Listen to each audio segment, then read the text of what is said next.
someone said the other day, I was talking to somebody, they said that's the difference between a craft and an art, because the artist always leaves something unfinished to get this dialogue going, this active relationship. So all of these, I know, could be improved in terms of ultimate balance, and I know where to do it, and you unconsciously know where to do it too. So it makes you an active participant. They are balanced. At another level, they're not. But your viewing of them will make them balanced. I had an experience once. I used to work with a lady who was a curator at the Metropolitan Museum, and we were able to go in there when it was closed and examine hundreds of paintings, which was a very interesting experience. And what we found is every painting has energy. Not a reproduction, but every painting has energy which comes out from it. So my purpose has always been, regardless of size, how far can the energy come out into the room, into the viewer, particularly if the viewer is also relating to the painting. So the essence of it is that these are just my way of doing healing. These are my way of raising the life energy, the healing power of the viewers with in a way that I can't do it individually, because it's one-on-one, there's a very limited time. But so it's a possibility, and then you have this in your home, other people see it, and so it goes on. So it's a way of generalizing what I would like to do. So my intention, my meditative intention before everyone is that the person should have their life energy really raised. Ultimately, in thousands of years, we will be able to do one painting and a person will be absolutely cured. But that's a long time coming. But think about the Paleolithic caves, the Lascaux caves and so forth. Have you caught up on the latest research to do with that? People say, well, it was to encourage hunting. It's the usual sort of, except that the animals they portrayed didn't exist there to be hunted. They were animals out of the imagination of the shaman. These paintings were done in a meditative state for healing. And very often you had to go through all sorts of narrow passages, like on an odyssey, to get to them, to view them. But the intention was, as far as I'm aware, the same as what I have, he says modestly, that to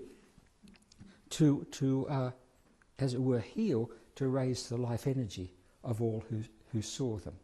And that was the tradition, I believe, of all art, of all music, of all sculpture and so forth, which over the centuries has been lost.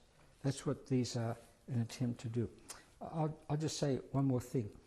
Has anyone heard of the Sung School, Southern School of Painting? No? Okay, so I can talk freely.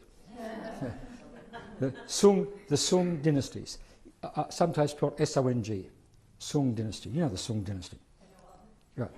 And there were one of the Sung schools of painting was what was called literati painting, and these were scholars, professional men, doctors and so forth, who were not professional painters and who didn't have the skill to be professional painters and accurately draw whatever it may be, but to be more free and spontaneous with what they were doing.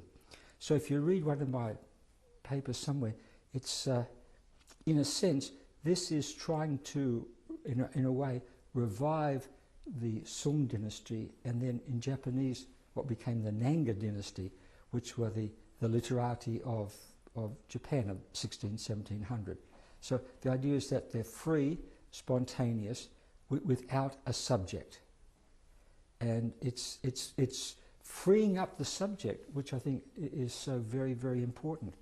As soon as you have to draw an apple, you become, the apple is not the subject. You are subject to the apple. You have to do what the apple tells you to do. No matter what's inside you, you have to do what the apple tells you. Now, a wonderful instrument which we have modified is the didgeridoo.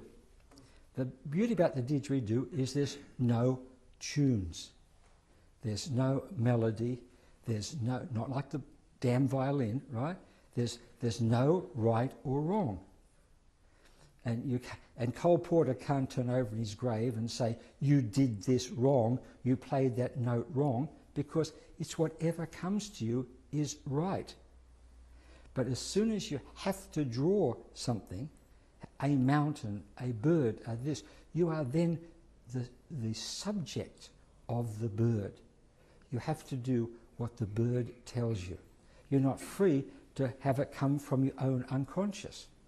And all of these, in a meditative state, have come from my unconscious, hopefully with the intention of helping whoever looks at them to get closer to releasing what's in their own deep unconscious. Okay, so I'll stop there. Who wants some questions? Any questions? Oh, flying white. You want to know about flying? You know about flying white? Yeah. See what? You see, when you start off doing, you say, "Oh my God!